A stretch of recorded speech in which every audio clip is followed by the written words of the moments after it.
Rabbani the scholar YouTube channel علمی، ادبی، دینی، ملی، سماجی، ثقافتی، تہذیبی، فلاحی، طبی، فنی، معاشی، تجارتی، معاشرتی، انتظامی، انقلابی، تحریکی، تحقیقی، تکنیکی، تفتیشی، تعمیری، تعلیمی و معلوماتی یوٹیوب چینل ضرور سبسکرائب کریں، لائک کریں، شیئر کریں اور بیل آئیکن پریس کریں۔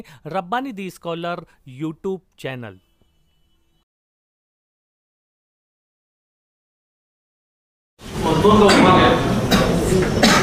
University of doctor Ilyas Hussain university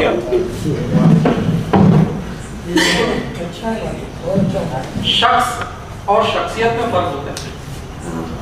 ہر غیر شخص کو شخصیت بننے کا بڑا شوق ہوتا ہے، بنا ان فطری مراحل کو طے کیے جن سے گزر کر ایک شخصیت وجود میں آتی ہے۔ لیکن آج میں جس شخصیت کا ذکر خیر کرنے جا رہا ہوں وہ صرف شخصیت ہی نہیں بلکہ اپنے آپ میں ایک یونیورسٹی ہے۔ جی ہاں، یونیورسٹی۔ ویسے تو میں کافی بکواس کرتا ہوں، بے سر پیر کی باتیں، الٹے سیدھے سوالات کی مشغلہ ہے، لیکن تحریری طور پر جو بات کہہ دوں وہ بات سپریم کورٹ کے اسٹیٹمنٹ کے برابر ہوتی ہے۔ ارے واہ! اگر آپ کو یہ بات تھوڑی عجیب لگی تو سپریم کورٹ اور میرے حالات پر نظر ڈالیجیے، آپ کو خود ہی یقین ہو جائے گا۔ نہ الیاس صدیقی صاحب نے مجھے کبھی چائے پلائی، نہ میں نے کبھی صدیقی صاحب کی دکان پر ادھار لگایا، لہذا تو ملا حاجی میت اللہ حاجی منتوں سے پرے یا بغیر کسی حال مستقبل کے مفاد سے غیر وابستہ جو بھی کہوں گا سچ کہوں گا کہ مصداق الیاس صدیقی صاحب ایک چلتی پھرتی یونیورسٹی ہے جس پہ آپ اردو زبان، اردو ادب، شعری و نثری کی تقریباً تمام اصناف سخن، فارسی، تاریخ، قانون، اسپورٹس، موسیقی، سیاست، سماجیت، آپ چاہیں جس دروازے سے داخل ہو جائیں، بنا علم و حکمت کی روشنی سمیٹے ممکن ہی نہیں کہ آپ باہر آ جائیں۔ اس یونیورسٹی کے کورسز کی کوئی مدت ہے نہ مقام ہے، آپ چلتے پھرتے جب چاہیں جہاں ملاقات کر لیں، چاہے ان کا گھر گلی کونا ہو، دکان آفس ہو یا بھکو شاپ کی نثار ہو کر، بس کسی موضوع پر بات چھڑ جائے، شریک محفل اس موضوع پر بے شمار معلومات، نقطہ نظر اور فیصلہ کن رائے لے کر ہی اٹھتا ہے۔ اردو شاعری کی بات کی جائے تو الفاظ کے جوڑ توڑ مالک ہوں جیسے ادبی شہر میں کوئی بڑی بات نہیں۔ اگر آپ کسی ہوٹل پر چائے کا آرڈر دیں، تاخیر ہونے پر دوبارہ آواز دیں تو ہوٹل کا بچہ بھی آپ کو شعر میں جواب دے گا، کیا لے کے آیا تھا، کیا لے کے جا، تھوڑی دیر رک جا، چائے چھان کے لا۔ صدیقی صاحب کی شاعری معلموں کے شعراء کی بھیڑ میں خود ان کی شخصیت کی طرح اعلیٰ ترین مقام پر فائز نظر آتی ہے۔ علم و عروج پر خاص طور پر انہوں نے بے حد محنت کی۔ شعر سن کر لفظی معنی سے متاثر، شعر کی لذت و شرور میں بہہ کر بے اختیار واہ واہ کرنے والوں میں اکثر شعر سمجھنے والے اور نہ سمجھنے والے دونوں یکساں مقام پر نظر آتے ہیں۔ لیکن شاعر کے اصل نقطہ نظر کو سمجھنا، اس کے تخیلات کی گہرائیوں میں اتر کر بالکل اس مقام تک پہنچنا جس مقام اور جس رخ پر کھڑے ہو کر شاعر کے شعر کہا ہے، اگر وہاں تک پہنچا جائے تو یہ معنویت کی معراج ہوتی ہے۔ خاص کر اردو کے قدیم غیت شعراء کے وہاں یہ مسئلہ شدت سے پایا جاتا ہے۔ ان کے اشعار تو بہت محض بے محض دہرائے جاتے ہیں، لیکن اس کے اصل معنی تک پہنچنا ہر کسی کے بس کی بات نہیں ہوتی۔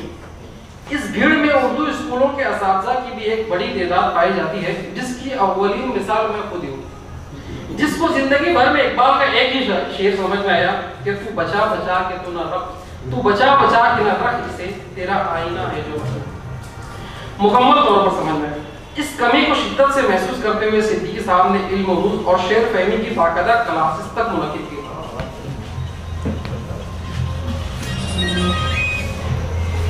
اور اس سلسلے کو ہمیشہ کے لیے زندہ و جاوید کر دینے کے لیے اس موضوع پر ایک بڑی زبردست اور مفید کتاب فن شاعری اور شعر فہمی تحریر کی۔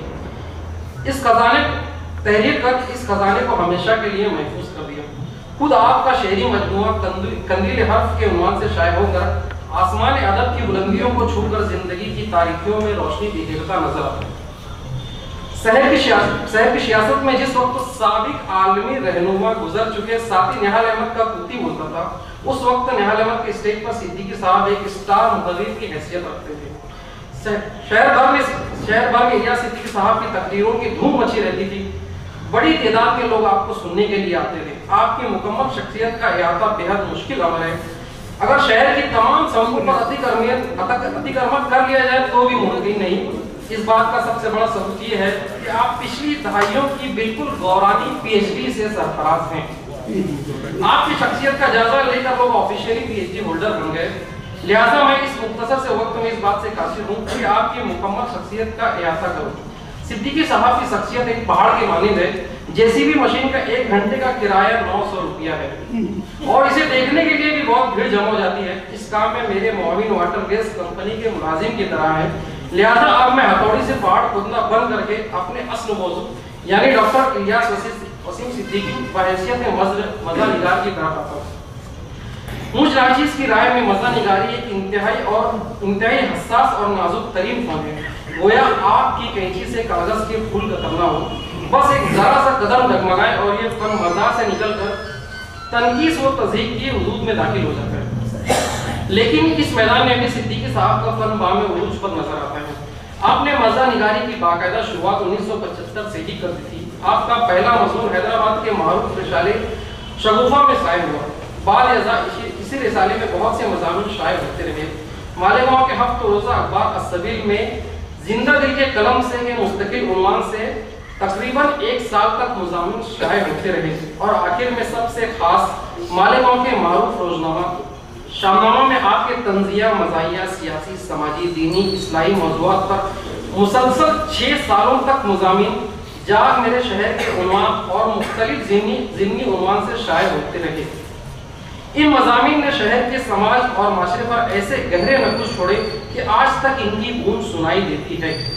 इस सिलसिले में कुल 258 मज़ामीन शाये हुए जो अपने आप में एक रिकॉर्ड है। उर्दू दुनिया के किसी भी मज़ा निगार के फन पर नजर डाल लीजिए, उनका म्यार चाहे जिस कदर बुलंद हो, लेकिन इन सब के यहाँ एक बात यकसा नजर आएगी कि किसी भी हल्के फुल्के उन्वान से शुरू कर इसके खद्दो ख्याल को बयान करते करते चाहे जितनी गहरी बात है, लेकिन इनकी तहरीरों में इस्लाही मवाद आटे में नमक के बराबर ही होती है। लेकिन सिद्दीकी साहब की तहरीरों में माशरे का कर्ब, इस्लाही नुकात, तंज के नश्तर, आशिक के बेताब आशिक की दीदार की तरह बार बार झांकते नजर आते हैं। जिन 6 वर्षों में सिद्दीकी साहब ने जाग मेरे शहर लिखा है, मुझे लगता है उस जमाने में आप आंखें खुली रखकर ही सोते होंगे। कमाल की बात तो ये है कि एक ही शख्स समाज के हर तबके के मसाइल, बुराइयों और घरेलू मामलात की पेचीदगियों से इस कदर गहरी वाक़ियत क्यों कर रख सकता है। ये इस बात का बेयन सबूत है कि इस शख्स को अपने शहर से, इस समाज से, इस शहर की मिट्टी से और अपने लोगों से किस दर्जे की गहरी अकीदत व मोहब्बत होगी कि समाज और माशरे की इस्लाह की फिक्र, माशरे में दर आई बेजा रसूमात, खुराफात से किस दर्जे की फिक्रमंदी थी कि जिसका नतीजा 258 मज़ामीन की शक्ल में जाहिर होता है। जिस शहर में मिंबर पर बैठा खतीब भी सिर्फ इन मौज़ूआत पर उंगली उठाए कि कोई नाराज होने वाला ना हो, ऐसे हालात में आपने अपने मज़ामीन के जरिए से समाजी इस्लाहात का जो बेड़ा उठाया, मैं समझता हूँ मालेगांव की जदीद तारीख इन बातों का जिक्र और सिद्दीकी साहब की कोशिशों का एतराफ़ किए बगैर मुकम्मल हो ही नहीं सकती। मालेगांव के जोग्राफिया की तरह शहर की तारीखी दस्तावेजी हालत भी कहाँ से शुरू कहाँ से ख़त्म तायुन करना मुश्किल था, लेकिन इस अहम फरीज़े को भी सिद्दीकी साहब ने आगे बढ़कर बहुत खूबी पूरा कर दिया और शहर के तमाम अतबा, मौरखीन, मुसन्निफीन की जानिब से फर्ज़ किफ़ाया अदा हो गए। शहर की सियासी समाजी तारीखी राजे नारू शंकर की तमाम तर दास्तान उर्दू और मराठी दोनों जबानों में शाये हुई और शहर के इस अजीम सपूत की अजमत का इतराफ़ शहर के बिरादरान वतन ने भी किया। अब कोई विजनरी लीडर अगर तक कयामत मालेगांव में पैदा हो या मौजूदा दौर के सेकंड क्लास सियासतदानों में जरा सी भी बसीरत जागे तो मालेगांव के शहीदों की यादगार का मसला एक ही नशिस्त में हमारी जानिब से इलियास सिद्दीकी साहब और नदी के उस पार से किसी मोर्रिख को तलब करके पहलवान होटल पर बैठ के 2 में 3 चाय बोलकर सिद्दीकी साहब तारीखी हवालों से चंद मिनटों में ही हल कर सकते। वैसे तो मैं किसी को चाय पिलाता नहीं, लेकिन इस तारीखी मौजू पर होने वाली मुज़ाकराती मीटिंग में 2 में 3 चाय का पैसा पुरानी कीमतों से 10 रुपया मैं अपनी जेब के हाथ से देने के लिए तैयार था। लेकिन चूंकि शहर शहीदों की यादगार सियासी तिफल मकतबों के लिए मस्की ब्याज की हैसियत रखती है, इसलिए इसके चंद सफ़े खाली छोड़ दिए जाते हैं।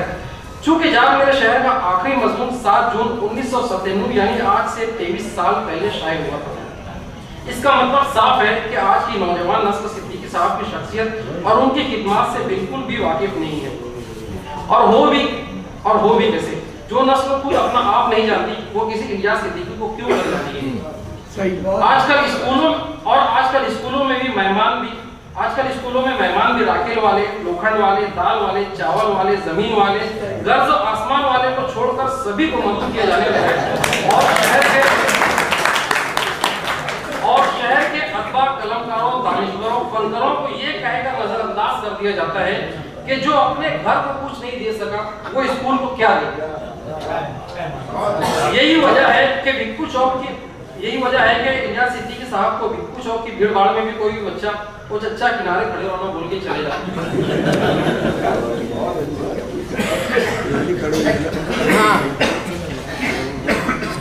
लेकिन गुज़िश्ता दिनों एनआरसी के मौजू पर सिद्दीकी साहब की ताज़ा तरीन किताब शहरियत कैसे साबित करे हॉट केक की तरह फरोख्त हुई।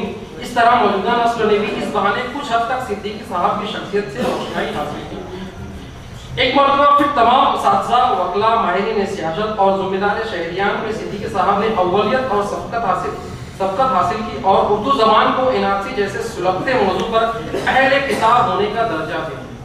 खालिस तंज़ व मज़ाक़ के मौजू पर आपकी 2 किताबें जाग मिले शहर और ज़राफ़त आमेज़ शाये हो चुकी हैं, जिसमें ज़राफ़त आमेज़ डॉक्टर शाहिना सिद्दीकी ने इलियास सिद्दीकी साहब के चुनिंदा मज़ामीन को यकजा करके तरतीब दी हैं, जिसमें मज़ामीन के साथ साथ शहर अजीज़ के मज़ा निगारों के दिलचस्प खाके भी शामिल हैं, जिनमें ज़हीर इब्न कुद्सी, असगर जमील, इशाक खिज़र शामिल हैं, तो मुश्तबा हुसैन, आसिफ बख्तियार शहीद और मोहम्मद हुसैन आजिज़ मरहूम के पेश लफ्ज़ भी मौजूद हैं। ज़राफ़त निगारी में सिद्दीकी साहब की शख्सियत की बुलंदी का अंदाज़ा इस बात से भी लगाया जा सकता है कि जब 1976 में पहली बार मालेगांव में जिंदा दिलाने मालेगांव का क़याम हुआ तो अराकीन ने बैक आए होकर इलियास सिद्दीकी साहब को उनकी गैर मौजूदगी में इस अंजुमन का सदर मुंतखब किया और इस बात की इत्तला इन्हें बैरून शहर फ़ोन पर दी गई, जिसके शुक्राने के तौर पर सिद्दीकी साहब ने अपनी किताब ज़राफ़त आमेज़ का इंतबाह अराकीन ने जिंदा दिलाने मालेगांव के नाम किया। मुकामी से लेकर मुल्की मुख्तलिफ सरकारी और गैर सरकारी सतह पर आपकी खिदमत का बारहा एतराफ़ होता रहा है और आप बेशुमार एजाज़ात से नवाजे जा चुके हैं। आज एक बार फिर जब अंजुमन तरक्की उर्दू हिंद ने जश्न तंज़ व मज़ाक़ का इनेकाद किया तो सिद्दीकी साहब को भी इस फहरिस्त में पूरे एजाज़ के साथ शामिल किया। लेकिन शायद गलती से मुझ जैसे ना तजुर्बाकार और नालायक और शरारती तालिब इल्म को सिद्दीकी साहब जैसी अजीम तर शख्सियत पर तवा आजमाई के लिए खुला छोड़ दिया। लिहाजा मैं अपनी कमराइगी का एक मरतबा फिर एतराफ़ करता हूँ कि हक तो यूँ है कि हक अदा न हुआ कि मिज़दाक आपके बारे में और कुछ बयान करना, सूरज को रोशनी दिखाना और समुंदर की सतह पर छींटे उछालना जैसा महसूस होता है। आपकी शख्सियत, आपका फ़न किसी तारुफ या किसी एजाज़ का मोहताज नहीं रह जाता, बल्कि ऐसी शख्सियत को नज़रअंदाज करने वाले एजाज़ात खुद अपनी एतबारियत खो देते हैं। और आखिर में दुआ गो हूँ कि तादे रब्बुल आलमीन सिद्दीकी साहब की रहनुमाई की आदत शाया और शब्द शहर के शुरा अतबा और उनके अहले खाना के सरों पर कायम रखे, साथ ही आपकी तवील उम्री और बेहतरीन सेहत के लिए भी दुआ हो। आमीन या रब्बल आमीन।